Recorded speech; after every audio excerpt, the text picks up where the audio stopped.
अस्सलाम वालेकुम जी, मैं हूं फैसल अब्बास और मेरे साथ मौजूद हैं सिद्दीक जान साहब। राना सनाउल्लाह साहब तहरीक इंसाफ को मुज़ाकरात की पेशकश कर रहे हैं और दूसरी जानिब सुहेल अफरीदी जो कि मुसलसल मज़ामत के थ्रू प्रेशर बढ़ा रहे हैं। अब उन्होंने सुहेल अफरीदी ने बाकायदा तौर पर सिंध जाने का ऐलान कर दिया है। इस हवाले से क्या तफसीलात हैं और सिंध हुकूमत की तरफ से बाज़ाब्ता पहला रब्ता भी किया गया है। सिद्दीक जान साहब बताइएगा, सूरत हाल किस तरफ जा रही है? बहुत शुक्रिया फैसल। देखें, तहरीक तहफ़्फ़ुज़ यानी पाकिस्तान और तहरीक इंसाफ का जवाब राना सनाउल्लाह के बयान पर आ चुका है और उन्होंने कहा है कि मज़ामत और मज़ामत, सिर्फ हम मज़ामत ही जारी रखेंगे। और जो मेरी बात हुई है तहरीक तहफ़्फ़ुज़ यानी पाकिस्तान के रहनुमाओं से, उन्होंने ये कहा है कि हम 1% भी मज़ामत से अपना फ़ोकस नहीं हटाएंगे और उन्होंने कहा है कि हमारा जो प्लान है ग्राउंड पे निकलने का, वो प्लान बरकरार है और जो हमारी 8 फरवरी की कॉल है वो बरकरार है। और अगर हुकूमत संजीदा है तो मुज़ाकरात के लिए हम एक कमेटी बना देंगे। और अगर हम जा रहे हैं लाहौर और लाहौर हमारे 10 लीडर्स ने जाना है तो 10 में से 6 चले जाएंगे, 4 को हम मुज़ाकराती कमेटी में डाल देंगे। लेकिन ये नहीं हो सकता कि हम 8 फरवरी की कॉल वापस ले लें या हम मज़ामत रोक दें। उनको ज़ाहिर है जो ख़दशात इस वक्त सोशल मीडिया के ऊपर हैं, पाकिस्तान के लोगों में हैं, तो वही ख़दशात तहरीक तहफ़्फ़ुज़ यानी पाकिस्तान के भी हैं कि ये ट्रक की बत्ती होगी। क्योंकि देखें ना, अब सवाल यह है कि पिछले 10-12 दिन में ऐसा क्या तब्दील हुआ है कि वो इमरान खान जिसको ज़हनी मरीज़ करार दिया जा रहा था, वो इमरान खान जिनको कौमी सलामती के लिए ख़तरा करार दिया जा रहा था, जो नेशनल थ्रेट थे, जो गद्दार थे, जो मुल्क दुश्मन थे, जो मुजीबुर रहमान से बड़े गद्दार थे, उस इमरान खान के बारे में राना सनाउल्लाह साहब कह रहे हैं कि हम उनसे बातचीत करने के लिए तैयार हैं। उस इमरान खान को माइनस नहीं किया जा सकता। और कोई अगर ये समझता है कि राना सनाउल्लाह जो है वो अपनी मर्ज़ी से ये बात कर सकते हैं, तो उसको जाके किसी अच्छे से न्यूरो सर्जन से अपने दिमाग का इलाज कराना चाहिए, उसको अपना दिमाग चेक कराना चाहिए कि राना सनाउल्लाह साहब की इतनी सियासी हैसियत है कि वो किसी से पूछे बगैर ये बयान दें कि हम इमरान खान को माइनस नहीं कर सकते और इमरान खान माइनस नहीं हो सकता और इमरान खान एक रियलिटी है और इमरान खान से ही बात की जाएगी। ये मतलब ये कैसे हो गया? तो ऐसा क्या हुआ पिछले 10-15-20 दिन में? 2 ही चीज़ें हुई और तो कुछ नहीं हुआ। एक क्या हुआ कि तहरीक तहफ़्फ़ुज़ यानी पाकिस्तान ने 20-21 दिसंबर को कौमी कॉन्फ्रेंस की और उस कौमी कॉन्फ्रेंस के अलामिये में कह दिया कि 8 फरवरी को हम यौम स्याह मनाएंगे, पहिया जाम हड़ताल होगी, सब गाड़ियों वालों को कहेंगे कि गाड़ी ना निकालें, सब दुकानों वालों को कहेंगे कि दुकानें बंद रखें, लोग घरों से बाहर ना निकलें। और ज़ाहिर है उसके मुकाबले में पंजाब हुकूमत भी कर रही है कि वो उस दिन जो है ना वो पता नहीं मेट्रो भी फ्री चलाएंगे और बसें भी फ्री चलाएंगे, रिक्शे भी फ्री चलाएंगे और लोगों को पैसे भी देंगे और लोगों को पतंग भी फ्री बांटेंगे और पता नहीं क्या कुछ करेंगे वो लोगों के लिए ताकि लोग निकलें, अट्रैक्ट हों। अच्छा, एक ये हुआ और दूसरा ये हुआ कि सुहेल अफरीदी साहब जो हैं वो पहले उस कौमी कॉन्फ्रेंस के बाद वो क्या हुआ कि वो इस्लामाबाद में निकले, F6 गए, F10 गए, लोगों से मिले और लोगों से एक ही बात उन्होंने की कि मुल्क नहीं चल रहा, ये मुल्क को कमज़ोर कर रहे हैं, ये मुल्क को तबाह कर रहे हैं और ये नुकसान कर रहे हैं, आपकी आने वाली नस्लों का भी नुकसान कर रहे हैं, आपका भी नुकसान कर रहे हैं और अब आपने निकलना है, हमने स्ट्रीट मूवमेंट करनी है, हमने सड़कों पर निकलना है, इसके अलावा चारा नहीं है।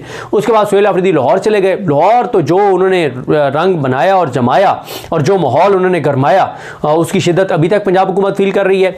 और उस लाहौर के विजिट से जो उन्होंने पूरी दुनिया में बैठे हुए ओवरसीज़ पाकिस्तानियों को भी उन्होंने चार्ज किया और उन्होंने सबको एक नई उम्मीद दी, मायूसी को ख़त्म किया और तहरुक दिया और एक जमूद तोड़ा। वो जो एक मिथ थी कि लाहौर में परिंदा भी पार नहीं मार सकता, लाहौर में कुछ नहीं हो सकता, वो सब उन्होंने मफरूज़ है, वो सारी मिथ उन्होंने जो है वो खाक में मिला दी। उन्होंने शरीफ ख़ानदान का गुरूर और तकब्बुर खाक में मिलाया कि लाहौर को आकर दिखाए, हम टांगें तोड़ देंगे। उन्होंने जाके दिखाया, जोरे बाजू अपनी ताकत से सब कुछ करके दिखाया और फिर वो यहीं तक नहीं रुके। उसके बाद अब उन्होंने कराची जाने का ऐलान कर दिया।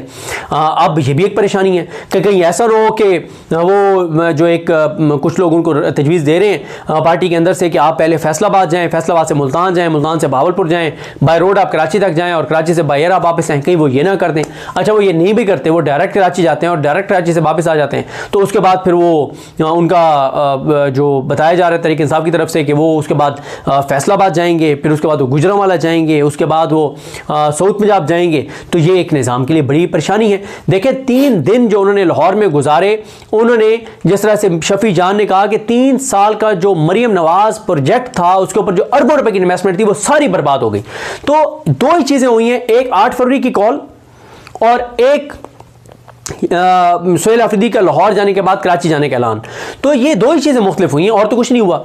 और मैं ये समझता हूँ कि 8 फरवरी 2024 के बाद पहली मरतबा ग्राउंड के ऊपर इस तरह की प्रैक्टिकल एजिटेशन जो है वो तहरीक इंसाफ और तहरीक तफव्वुज़ पाकिस्तान जो है वो शुरू कर चुके हैं। इससे पहले तो ज़बानी कलामी बातें थी, एक दिन का जलसा होता था, डी चौक की तैयारियाँ होती थी। अब दूसरा जो उनका प्लान है अगला स्ट्रीट मूवमेंट का, अभी तो स्ट्रीट मूवमेंट की तैयारियाँ हैं, जो प्लान है वो बड़ा खतरनाक है इस निज़ाम के लिए, इस हुकूमत के लिए। वो प्लान क्या है? पहले क्या होता था, चलो चलो जी डी चौक चलो। वो क्या करते थे, पूरे पंजाब से पुलिस इकट्ठी करते थे इस्लामाबाद में, पूरे एजेके की पुलिस इकट्ठी करते थे इस्लामाबाद में, और फिर उसके बाद 26 नवंबर हो गया। अच्छा, अब ये क्या कह रहे हैं? ये कह रहे हैं नहीं, अब ये करना है हमने कि जो जहां पे है वो अपने शहर की सड़क बंद कर दे, मेन शाहराह बंद कर दे। अब आप मुझे बताएं, अगर लिया वाले चौकाज़म वाले निकल के एमएम रोड बंद कर देते हैं, बखर वाले जाके भी एमएम रोड बंद कर देते हैं, मियाँ वाली वाले एमएम रोड बंद कर देते हैं, तो एमएम रोड आप कैसे खुलवाएंगे? क्या पुलिस इतनी ज़्यादा बखर में, लिया में और मियाँ वाली में है कि वो मुख्तलिफ मकामात पे बैठे हुए मुजाहिरीन से या एहतजाज करने वालों से सड़कें खुलवा सके? मेरा तो नहीं ख्याल कि पुलिस खुलवा सकती है। फिर जो दूसरी प्लानिंग जो शायद खटक की है, जो मोहम्मद मालिक साहब ने बताया कि वो 50 से 60 यूनिवर्सिटीज़ को टारगेट करने जा रहे हैं जो ऐसी लोकेशंस के ऊपर हैं कि जहां से 500 स्टूडेंट भी आगे सड़क पे बैठ जाए तो सड़क बंद हो जाए, तो आप उन स्टूडेंट से कैसे सड़क खाली करवाएंगे? अब हर डिस्ट्रिक्ट के अंदर बड़ी महदूद पुलिस फोर्स है और उसके पास वो इक्विपमेंट भी नहीं होता। वो जिसने, और जो पुलिस मकामी पुलिस है उसको पता है कि मैंने इसी शहर में रहना है, वो तो ये कर भी नहीं सकते सारा कुछ जिस तरह से यहाँ पे इस्लामाबाद में पुलिस आगे करती है। तो ये ज़्यादा डेंजरस प्लान है। तो कांपें तो टांग रही हैं हुकूमत की, टांगें तो कांप रही हैं, कांपें टांग रही हैं इनकी, और इसीलिए ये अब ट्रैक की एक नई बत्ती का इन्होंने आगाज़ किया है। लेकिन तहरीक तहफ़्फ़ुज़ पाकिस्तान और तहरीक इंसाफ इस पर बड़े क्लियर हैं कि अगर ये बातचीत के लिए संजीदा है तो बातचीत हम करने के लिए तैयार हैं, हम कमेटियां बना देंगे, लेकिन एजिटेशन नहीं रुकेगी। और ये कह रहे हैं कि हम एक स्ट्रॉन्ग उसके ऊपर मुज़ाकरात करेंगे, उस तरह से मुज़ाकरात नहीं करेंगे जो वैसे गौर साहब ने किया है। अब आप देखें, आप जब किसी को कह रहे हो कि मैं तुम्हारे हाथ जोड़ता हूँ, अल्लाह का वास्ता है, अल्लाह के रसूल का वास्ता है, मेरे छोटे छोटे बच्चे हैं और आप बड़े हैं, आप इस मुल्क के मालिक हैं, आप बड़े लजपाल हैं, सारी ताकत आपके पास है और आप ही स्याह और सफ़ेद के मालिक हैं, आप ही हमारे अन्नदाता हैं और हम तो आप के सामने हमारी कोई हैसियत और औकात ही नहीं है, तो फिर कैसे अगला फ्रीक आपसे बातचीत करेगा? जनाब सुहेल अफरीदी ने क्या कहा लाहौर में? उन्होंने कहा बातचीत हम करने के लिए तैयार हैं, जिसके पास इख्तियार है उसी से बातचीत करने के लिए तैयार हैं, लेकिन बराबरी की सतह पर। यह नहीं कि वो ऊपर बैठे हो और हम ज़मीन पर बैठे हो, ऐसे नहीं होगा। तो देखें, परेशानी तो है, परेशानी तो है, परेशानी तो है। वो जो धमकियां दे रहे थे कि करें, राना सनौला कह रहे थे जो एजिटेशन करेगा उसको अंदर डाल देंगे, जो सड़क दुकानें बंद करा रहा होगा उसको पकड़ लेंगे।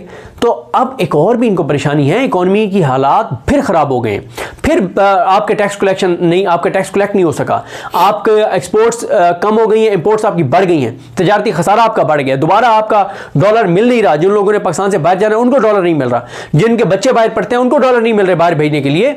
तो परेशानी तो बहुत ज़्यादा फ्रस्ट्रेशन और परेशानी है और खौफ है। और खौफ इस चीज़ का है कि अगर खुदा ना खास्ता अगर ये एक तरफ इकॉनमी के हालात ख़राब होते चले जा रहे हैं, दूसरी तरफ तहरीक तहफ़्फ़ुज़ पाकिस्तान और तहरीक तहफ़्फ़ुज़ पाकिस्तान और तहरीक इंसाफ एजिटेशन कर रहे हों और लोग भी बेजार हो इकॉनमी की वजह से, कई लोग इनके साथ खड़े ही ना हो, लोग तंग आमद बजंग आमद। और वो जो ज़ोरैन ने जो आर्टिकल लिखा वो एक एक लफ्ज़ हकीकत पे मबनी है। अब जितनी मर्जी आप उनसे वो करवा लें कि ये मकसद नहीं तो ये मकसद था, सब पाकिस्तानी पढ़ चुके हैं, लोगों की आंखों का ऑपरेशन हो चुका है, लोगों को पता है उन्होंने क्या लिखा है। उन्होंने यही कहा है कि इस वक्त नौजवान नस्ल आपको नहीं मानती और आप जो कुछ नौजवानों के साथ कर रहे हैं तो वो वक्त दूर नहीं है जब खुदा न खास्ता सूरत हाल किसी और तरफ चली जाएगी। और इस निज़ाम के अंदर खौफ इस हद तक है कि बांग्लादेश में जो कुछ हुआ, नेपाल में जो कुछ हुआ, पाकिस्तान के टीवी चैनल्स को मना किया गया कि आपने जो है वो टीवी चैनल्स के ऊपर वो वीडियोस नहीं चलानी जो बांग्लादेश की हैं और जो नेपाल की हैं और जो श्रीलंका की हैं, कि कहीं हमारी यूथ को एक वहाँ से तहरुक ना मिल जाए, एक डायरेक्शन में मिल जाए कि यार अगर वहाँ का स्टूडेंट, बांग्लादेश का स्टूडेंट अपने मुल्क की खातिर निकल के और अपनी करप्ट हुकूमत को घर भेज सकता है तो हम क्यों नहीं भेज सकते। और फिर यहाँ पे तो देखें ना, उनकी इकॉनमी की सूरत हाल और हमारी इकॉनमी की सूरत हाल, वो तो ज़मीन आसमान का फ़र्क था। उनकी इकॉनमी, उनके यहाँ बेरोज़गारी की रेशो, महंगाई की रेशो, वो तो पाकिस्तान तो उससे बहुत पीछे है। तो पाकिस्तान में तो ग्राउंड रियलिटी उससे ज़्यादा ख़तरनाक और खौफनाक है। ये हुकूमत बारूद के ढेर पर बैठी हुई है और ये हुकूमत बहुत खौफजदा है कि कहीं कोई आके और माचिस की तीली फेंक के ना चला जाए, इसलिए इनको खौफ है। और इसी खौफ की वजह से ये हुकूमत जो है अब इनकी कांपें टांग रही है और इन्होंने बातचीत का भी इशारे दे दिए हैं, लेकिन वो अभी तक तो ट्रक की बत्ती है, कोई उसमें संजीदा चीज़ नहीं है और ना ही उसको तहरीक तहफ़्फ़ुज़ यानी पाकिस्तान और तहरीक इंसाफ संजीदा ले रही है। और बाकी अगर ये संजीदा होते तो वो ना करते जो मंगल को इमरान खान की बहनों के साथ किया है। तो बाकी जो है वो टाउट्स जो हमें आके कहते थे कि इमरान खान 2026 में भी जेल रहेगा और इमरान खान जो गद्दार है और ये और वो है, अब बताओ ना ये हुकूमत क्यों कह रही है कि इमरान खान को हम माइनस नहीं कर सकते। इमरान खान माइनस नहीं हो सकता, कोई माइनस नहीं हो सकता, हम इमरान खान से बात करने के लिए तैयार हैं। तो इससे साबित हुआ कि आज भी सिस्टम को अगर कोई सिस्टम के लिए चैलेंज है तो वो इमरान खान ही है।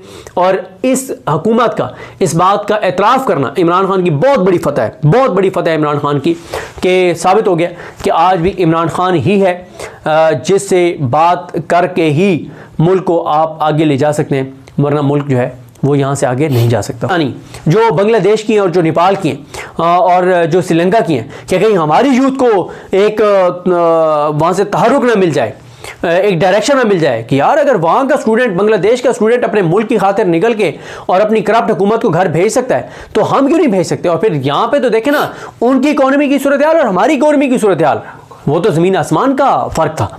उनकी इकॉनमी, उनके बेरोज़गारी की रेशो, महंगाई की रेशो, वो तो पाकिस्तान तो उससे बहुत पीछे है। तो पाकिस्तान में तो ग्राउंड रियलिटी उससे ज़्यादा ख़तरनाक और खौफनाक है। ये हुकूमत बारूद के ढेर पर बैठी हुई है और ये हुकूमत बहुत खौफजदा है कि कहीं कोई आके और माचिस की तीली फेंक के ना चला जाए, इसलिए इनको खौफ है। और इसी खौफ की वजह से ये हुकूमत जो है अब इनकी कांपें टांग रही है और इन्होंने बातचीत का भी इशारे दे दिए हैं, लेकिन वो अभी तक तो ट्रक की बत्ती है, कोई उसमें संजीदा चीज़ नहीं है और ना ही उसको तहरीक तहफ़्फ़ुज़ यानी पाकिस्तान और तहरीक इंसाफ संजीदा ले रही है। और बाकी अगर ये संजीदा होते तो वो ना करते जो मंगल को इमरान खान की बहनों के साथ किया है। तो बाकी जो है वो टाउट्स जो हमें आके कहते थे कि इमरान खान 2026 में भी जेल रहेगा और इमरान खान जो गद्दार है और ये और वो है, अब बताओ ना ये हुकूमत क्यों कह रही है कि इमरान खान को हम माइनस नहीं कर सकते। इमरान खान माइनस नहीं हो सकता, कोई माइनस नहीं हो सकता, हम इमरान खान से बात करने के लिए तैयार हैं। तो इससे साबित हुआ कि आज भी सिस्टम को अगर कोई सिस्टम के लिए चैलेंज है तो वो इमरान खान ही है। और इस हुकूमत का इस बात का एतराफ़ करना इमरान खान की बहुत बड़ी फतह है, बहुत बड़ी फतह है इमरान खान की, कि साबित हो गया कि आज भी इमरान खान ही है जिससे बात करके ही मुल्क को आप आगे ले जा सकते हैं, वरना मुल्क जो है वो यहाँ से आगे नहीं जा सकता। बहुत शुक्रिया जी, सिद्दीक जान साहब हमारे साथ मौजूद थे। हर गुजरते लम्हे के साथ पाकिस्तान का जो सियासी टेम्परेचर है वो हाई हो रहा है। सोहेल अफरीदी साहब मुसलसल दबाव बढ़ा रहे हैं। दूसरी जानिब राना सनाउल्लाह साहब भी पेशकश लेकर तहरीक इंसाफ को बराह रास्त तौर पर मुखातिब हो रहे हैं। और सिद्दीक जान साहब ने अपने तज्ज़ियत के अंदर दुरुस्त फरमाया कि अगर मुल्क को लेकर आगे चलना है तो फिर कहीं ना कहीं पर आपको पॉलिटिकल स्टेबिलिटी जो है वो मुल्क के अंदर चाहिए। बहरहाल मजीद जो भी तफसीलात होंगी आपके साथ शेयर करते रहेंगे। इजाज़त दीजिए, अल्लाह हाफ़िज़।